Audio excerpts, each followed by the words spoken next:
Well, I thank you very much for that overly generous introduction. When I see my wife later tonight, I will repeat some of your kind remarks. This, as you know, is a fly-out date for us on Capitol Hill, and in my case, I take the train from here to a stop above Philadelphia and below New York in north central New Jersey. But many of my colleagues are leaving as we speak to go home to their districts. As all in the room will recall, it used to be the case that members of Congress, by and large, lived in Washington, but that is no longer the case because of mass transit. Indeed, the fabled Speaker of the House, Sam Rayburn, said that the jet airplane had ruined Congress. Perhaps there's some truth to that. I think it's better when we're able to be together, and it's very difficult to demonize someone if his children and your children are playing soccer together. To the Ripon Society, I have always considered this group to be among the most effective, not only anywhere here in Washington, but anywhere in the United States. Ladies and gentlemen, will you join me in thanking the Ripon Society for that?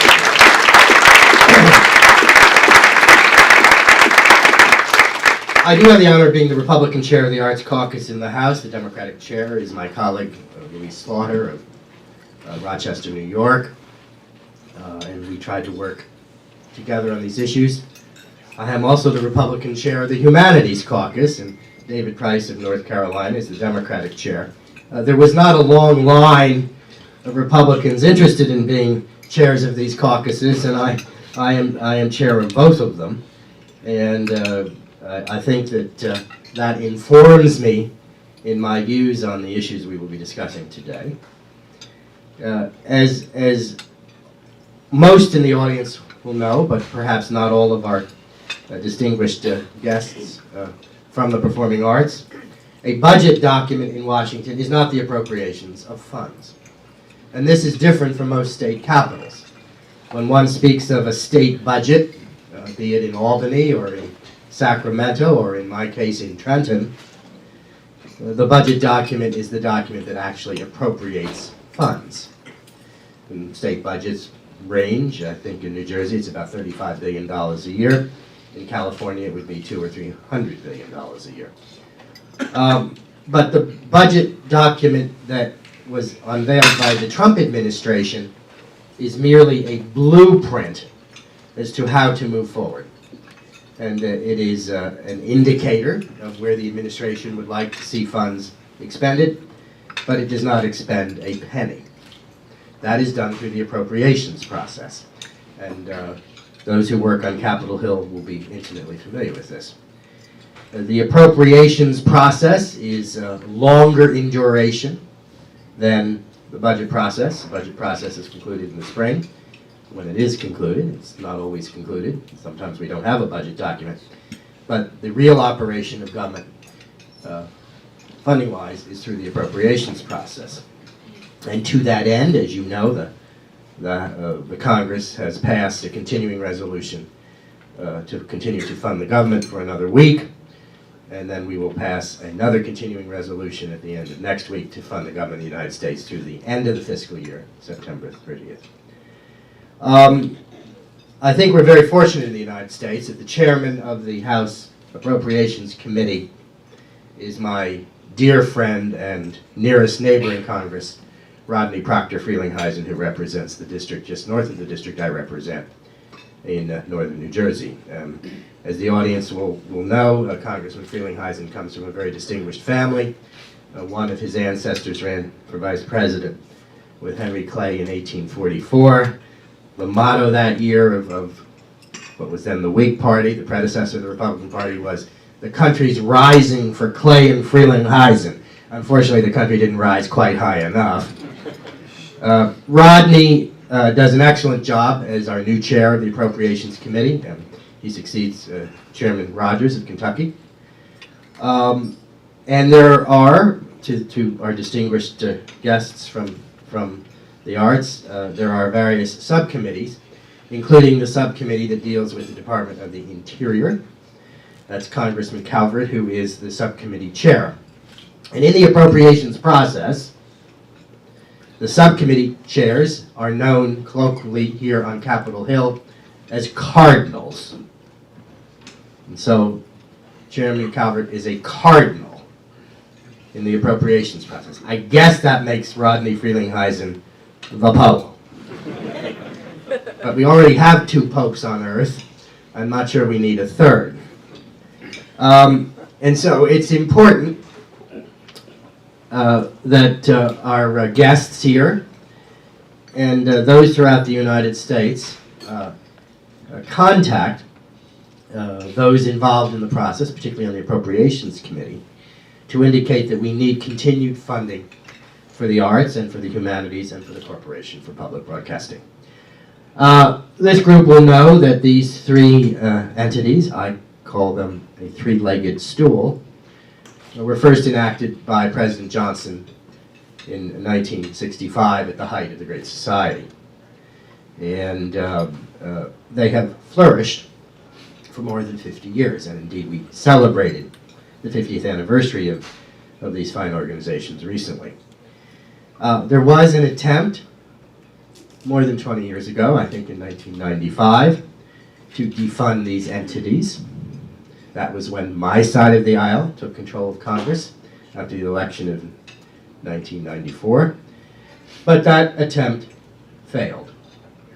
And I assure this audience that the attempt to defund these entities, including the National Endowment for the Humanities and the National Endowment for the Arts, the Corporation for Public Broadcasting, but we're talking about the arts portion of that at lunch today. I assure this audience that the attempt this year, ladies and gentlemen, will fail as well.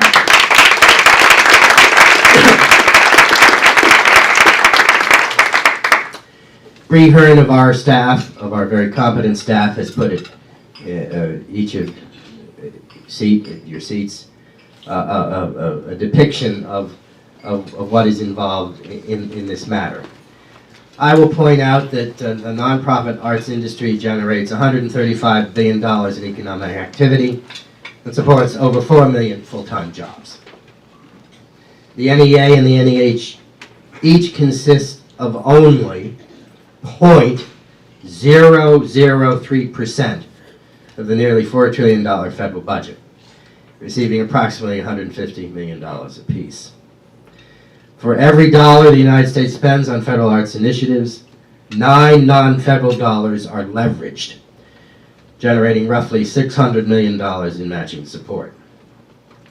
With last year's federal arts appropriation of roughly $150 million, the industry returned $10 billion to the federal government in income taxes, and this is based upon all of the activity that occurs as the result of a theater, for example, or an art museum, restaurants, and other activities.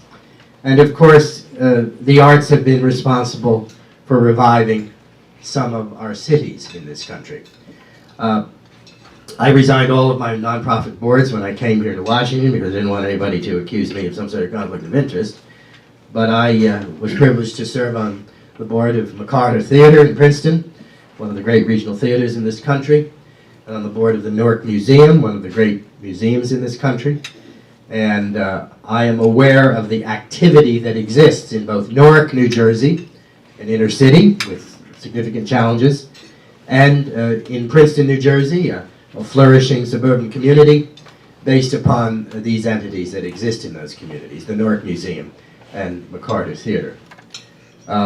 As was indicated, last week I did have the opportunity to witness a program for autistic children at the Paper Mill Playhouse in Milburn, New Jersey, which is also one of the great regional institutions of fine art in this country. And so it seems to me, from an economic standpoint, and I try to impress this upon my Republican colleagues, from an economic standpoint, it makes perfect sense to continue funding for these programs. And it does so because it creates so many jobs, both directly and indirectly, and that in turn means more federal taxation in the coffers here in Washington to support other programs, not only programs related to the arts and the humanities. Beyond the economic activity, there is the fundamental question of how we should proceed as a society. And this society is, of course, in competition with other societies across the globe. And I think it's imperative that the American society be known for its cultural achievements as well as its achievements in other areas. Some of you may recall from your reading of history that when John Kennedy went up to Amherst in the autumn of 1963, October 1963, a month before his death, in the groundbreaking of the Robert Frost Library, he stated that the United States should be known not only for its prowess in economic activity and in military activity, but for the strength of our civilization as well. Those words are as true today as when they were spoken so many years ago in the autumn of 1963. I assure this distinguished group that there is support on both sides of the aisle, in the Republican conference, in the Democratic conference, on the House side, which I'm privileged to serve, and bicamerally in the Senate as well, with Republicans and Democrats involved in the Senate, making sure that this funding continues. Sometimes it's exciting to be involved in a fight on Capitol Hill. And I'm excited about this, because this gives us the opportunity, ladies and gentlemen, to point out all of the advantages of this very, very, very modest funding. And it is an attempt, really an opportunity, to re-engage the public, reminding the public that for what is in effect a pittance in federal funding, 0.003% for each of these groups, so much is achieved in return, the strength of the society in its entirety, for helping young people appreciate the arts, and for making sure that we progress as a nation as we should. And I am convinced we will continue to progress in this and in so many areas. I am pleased you are involved in this effort, that we are involved together, and I look forward to our eventual victory and to uncorking several bottles of champagne as we win our fight in the appropriations process for the fiscal year 2018. Thank you very much, ladies and gentlemen.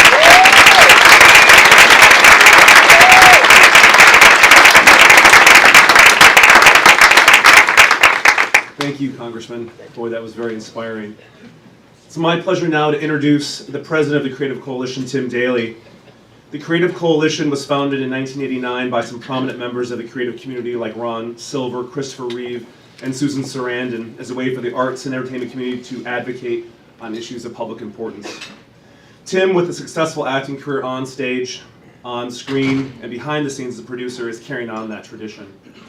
In achieving its mission, the Creative Coalition is, well, trying to be very creative right now. The name of its current project is The Right to Bear Arts. It's designed to raise awareness and support for the creative arts, including maintaining federal funding for the NEA and the National Endowment for Humanities. And as some of you may have seen, we even have its own t-shirt publicity, The Right to Bear Arts, which some people are wearing today, which you can find on their website. The Right to Bear Arts project is based on many studies, which you've heard about in regards to the effect that arts has on achievement in students in school. So without further ado, I welcome the president of the Creative Coalition, Tim Daly.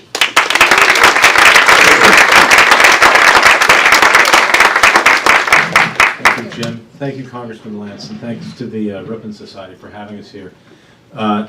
It's funny, I didn't know this until you spoke, but I have really fond memories of the Paper Mill Playhouse because my dad did summer theater there when I was a kid, and it was one of the most magical places you can imagine.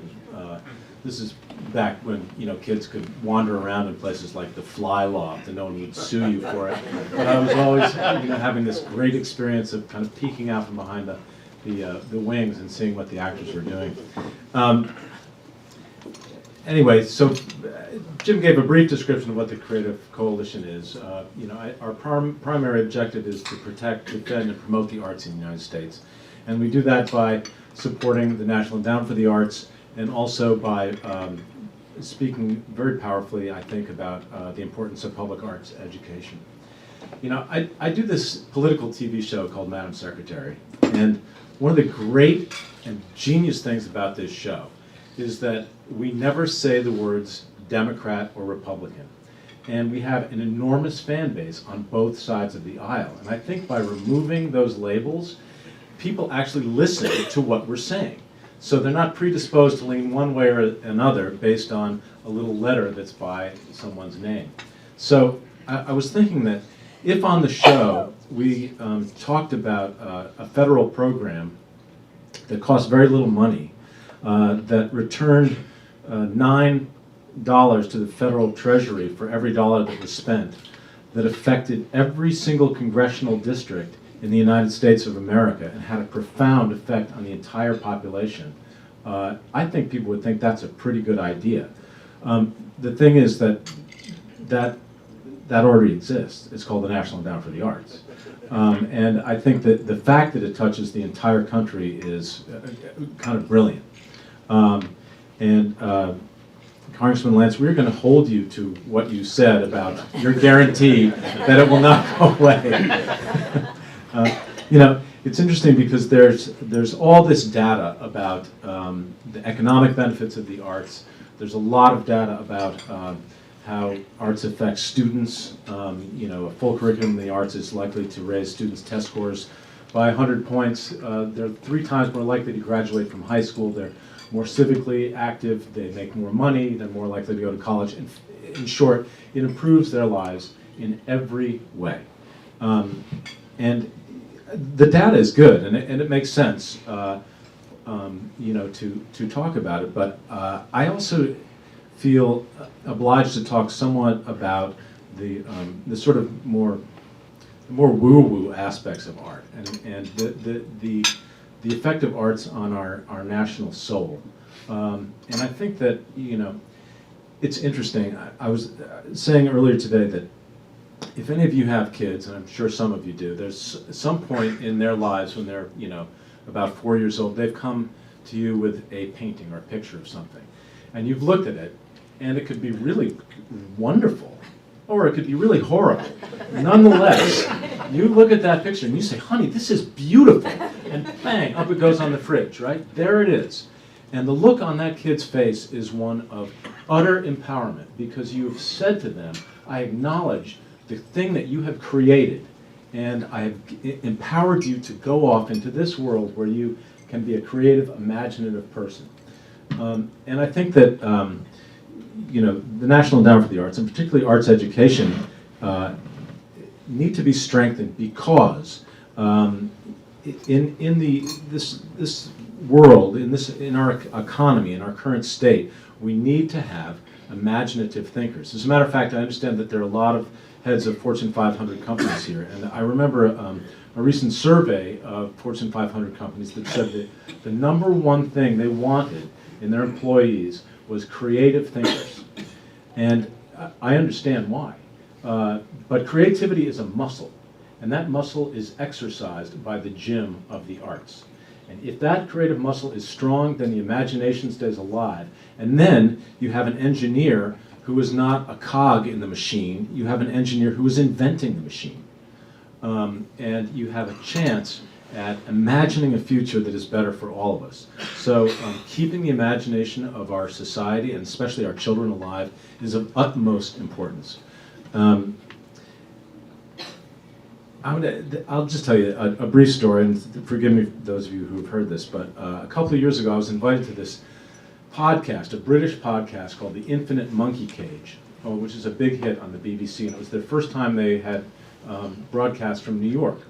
So there's a guy named Robin Ince, who's a comedian, and an astrophysicist named Brian Cox, who host this show, and it's sort of a humorous look at the cosmos. The other guests were Bill Nye the Science Guy, who's sort of ubiquitous, and a woman who had just written a book from Columbia named Jenna Lavin, who was a big-brained cosmologist who, had some new theory about the universe, and me. So I spent a good deal of time marveling at the curiosity and expertise and the intricate and profound thinking of these people, all the time wondering, what the hell am I doing here with these folks? And then I realized that projected above us on the stage was a quote from Carl Sagan. You have Carl Sagan in your mind. He wrote The Cosmos. He was a big-brained theoretical astrophysicist.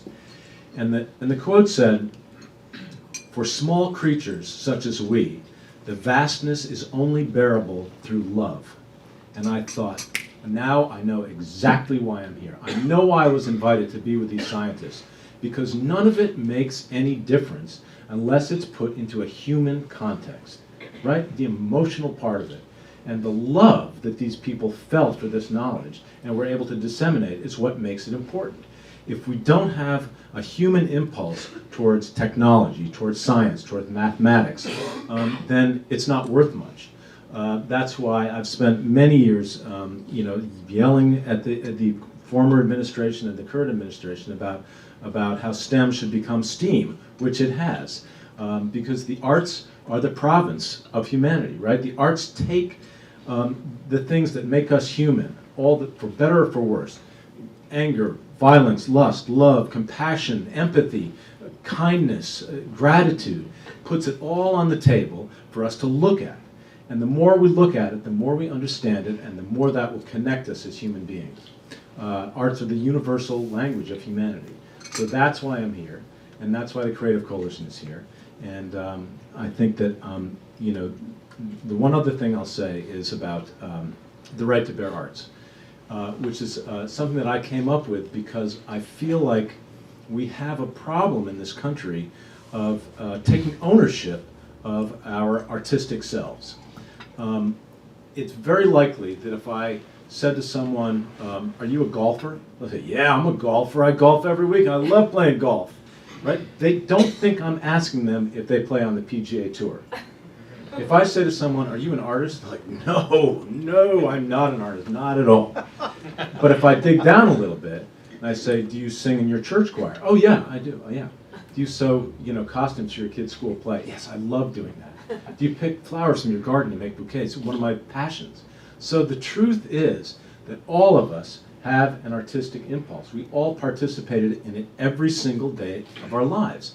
And if we can imagine removing some of the artistic things from our lives that we take for granted, then we'll start to get an idea of where we're at. Imagine a military funeral without taps. Imagine the Kentucky Derby without that trumpet that sounds the call to the beginning of the race. Imagine a ball game without the national anthem or the seventh inning stretch. These things are ingrained in us. And I think it's time that we all start taking advantage of our right to bear arts as citizens, and not as professional artists, but as human beings who sing in the car, who jam in our basement, who paint or doodle when we're in the office. These are things that bond us as human beings, and we need to start speaking about them with the pride and honor and respect that they deserve, and not belittling them and not being ashamed to label ourselves artists, even though we may not make our living that way. So that was my thinking behind that. Anyway, thank you all so much for being here. I'm now going to introduce, oh wait, don't clap yet.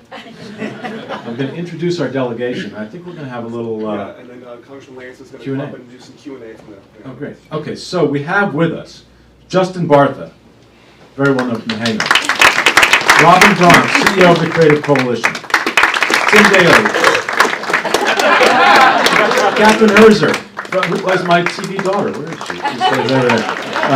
Caroline Hirsch, the founder of Caroline's on Broadway, the great club. I hope you've been there. Keegan-Michael Key, who goes without saying. Alaa Khaled, Chad Lowe, Wendi McLendon-Covey, Alyssa Milano, Denis O'Hare, Elisa Pugliese, did I say that right? Hope I got you. Okay, close enough. Nick Sandow, Aaron Staton, Matt Walsh, Sarah Wayne Callies, and me. So now, great. So thank you.